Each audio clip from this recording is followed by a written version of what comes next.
तो सबसे पहली ऑर्ग है कौन सी? वैसे उसको ऑर्ग नहीं बोलेंगे, उसे हम टीम बोल सकते हैं खाली, जो कि होने वाली थी। कौन सही जवाब देने वाला है चैट के अंदर? हमारी पहली टीम कौन सी थी? सबसे पहली टीम कौन सी थी? कांग्रेचुलेशन, थैंक यू क्लोक भाई, thank you very much. IT, there you go, thank you Mangesh भाई सही जवाब देने के लिए। इंडियन टाइगर हमारी टीम थी, इंडियन टाइगर्स। उसके बाद में सेकंड आती है ऑरेंज रॉक। कहानी बताता हूं मैं, चलो ठीक है आप लोगों को, जब तक 5v5 शुरू होता है आप लोगों को कहानी बताता हूं मैं अपनी जर्नी की। तो मावी के साथ मिलकर एक टीम बनाई जिसका नाम था इंडियन टाइगर्स, जहां पे सैलरी नहीं थी, 4 दोस्त मिलकर, अनफॉर्चुनेटली उसके अंदर प्रिंस भी था, Prince OG, and I regret it now कि वो क्यों था, बट ठीक है उस वक्त हमें जरूरत थी एंड बना लिया हमने टीम। सबसे पहली थी इंडियन टाइगर्स, जहां पे कोई सैलरी नहीं थी। बहुत अच्छा परफॉर्म करने के बाद हमें ऑरेंज रॉक मिली, जहां पे हमारी सैलरी पर प्लेयर 50,000 रुपए हुई, 50,000 रुपए। उसके बाद में हम लोग 17th पोजीशन पे लैंड क्वालिफाई नहीं कर पाए, फिर भी ऑरेंज रॉक ने हमें बोला कि टीम में रहो और हम तुम्हारी सैलरी 1,25,000 रुपए कर देते हैं। बट हम नहीं रहे और हम चले गए गॉडेल में। तो फिर वहां से हुआ गॉडेल हस्तर। गॉडेल में हम लोग तब तक रहे जब तक गेम बैन नहीं हुआ, वो थी हमारी तीसरी ऑर्ग गॉडेल। फिर चौथी ऑर्ग गेम बैन होने के बाद में जब हमने ई स्पोर्ट्स छोड़ दिया, तो हमारी कंटेंट क्रिएशन में पहली टीम आई रेड आउल, जहां से हमारी व्लॉगिंग की शुरुआत हुई। उसके बाद में चार ऑर्ग्स हो चुकी हैं, अब आती है पांचवी आती है SA12। ओ, हमारे करियर का एक पीक पॉइंट, SA12 ज्वाइन कर लिया था हमने एज ए कंटेंट क्रिएटर। उसके बाद में 8 महीने हम लोग SA12 में रहे, चीज़ें सही नहीं रही, उसकी वजह से हमें SA12 छोड़ना पड़ा। फिर हमारी छठी ऑर्ग आती है ओरेंगुटैन ओरेंगुटैन, जहां पे हमारी सैलरी, रेडाउल याद रखना, रेडाउल और ऑरेंज सॉरी रेडाउल और SA12 दोनों में ही सैलरी नहीं थी एज ए कंटेंट क्रिएटर। तीसरी ऑर्ग आती है हमारी ओरेंगुटैन कंटेंट क्रिएशन में, जहां पे हमारी सैलरी थी, कौन गेस करेगा? उस वक्त मेरे सब्सक्राइबर्स थे 1,90,000। कौन सैलरी गेस करेगा?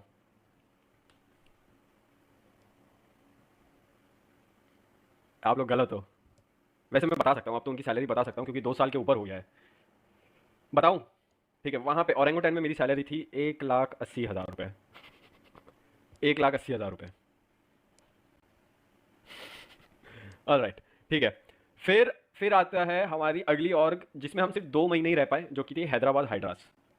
ठीक है, हैदराबाद हाइड्रास के बाद में अब हमारी 8वीं ऑर्ग है ये रेवेनेंट एक्सपार्क, और लोग एस्पावर को बदनाम कर रहे हैं। RNTX में कितने मंथ रहेगा और 9th ऑर्ग क्या होगा? RNTX में मैं लंबे टाइम तक रहने वाला हूँ। रीज़न बीइंग, देखो यहाँ पे ऐसा कोई कमिटमेंट्स नहीं है, ठीक है, यहाँ पे कोई भी कमिटमेंट्स नहीं है। रोहित भाई जो कि ऑर्ग के ओनर हैं, उनके साथ मेरी बातचीत हुई and he is very very very very nice. उन्होंने बोला तेरे को जो करना है तू कर, तेरे को इसमें हेल्प चाहिए तो तू ले लियो, इसमें सपोर्ट चाहिए तो ले लियो, तेरे को कंटेंट बनाने के लिए यू नीड इन्वेस्टमेंट, वो ले लियो, व्हाटएवर यू वांट। ठीक है, सो उनकी तरफ से है, he only asked me one thing, promise अस्तर कंटेंट नहीं रुकेगा, सिंपल एज दैट। बाकी उसके अलावा और कोई कमिटमेंट्स नहीं है। इसमें सैलरी 1.5 लाख, यहाँ सैलरी नहीं है, यहाँ सिर्फ कंटेंट है और सपोर्ट है, जो कि इनफ है। ये बताओ हाईएस्ट सैलरी कौन सी ऑर्ग में है? RNTX में है क्या हाईएस्ट? नहीं। हेलो भाई, वेयर इज एक्जी? एक्जी आई थिंक पढ़ाई करने लग चुका है वो, मेरे ख्याल से ऑस्ट्रेलिया जाना चाहता था, सो उसके लिए वो पढ़ाई कर रहा है। Yo my boy, hello Suraj भाई, सोनू भाई, thank you very much for the membership. स्वागत है आपका चीता गैंग आर्मी के अंदर, एंड वी गॉट ड्रेप ओवर हियर, इंटरनेशनल बातचीत है। ऑलराइट, हाँ, तो स्काउट बूट कैंप पे आया है एंड उसके साथ हम लोग 2 दिन रहे।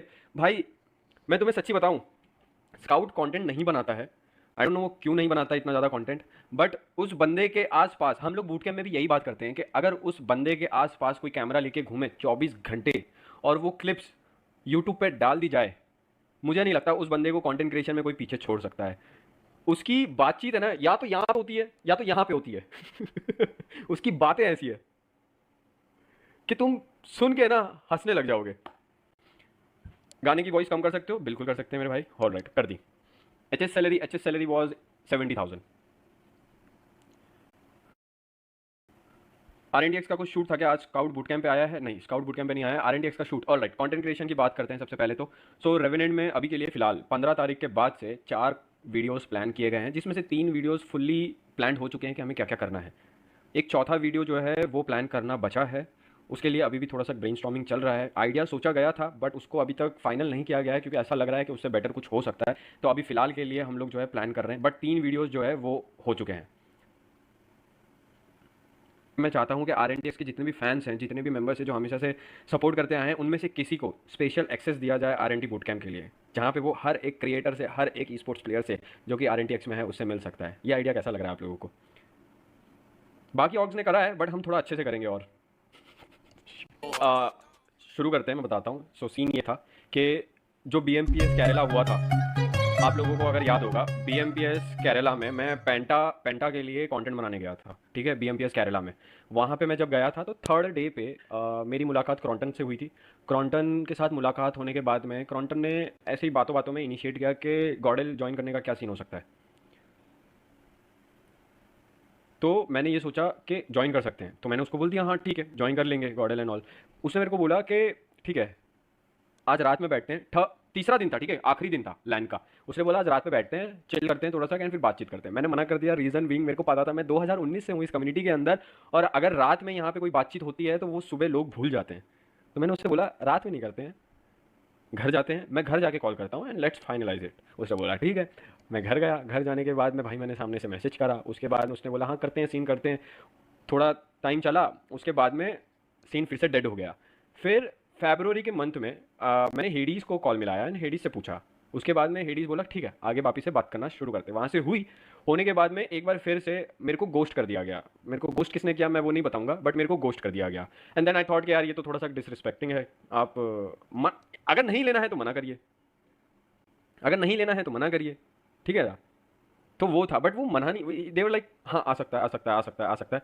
और फिर बाद में गोस्ट कर दिया गया, तो मैंने बोला छोड़ो यार, मतलब यहाँ पे रही। एंड फिर लास्ट मंथ जब मैं ECL का कंटेंट बना रहा था, तो वहाँ पे मेरे दिमाग में आया कि मेरी स्पाइक से बात हुई, मिस्टर स्पाइक से। So shout out to mister spike.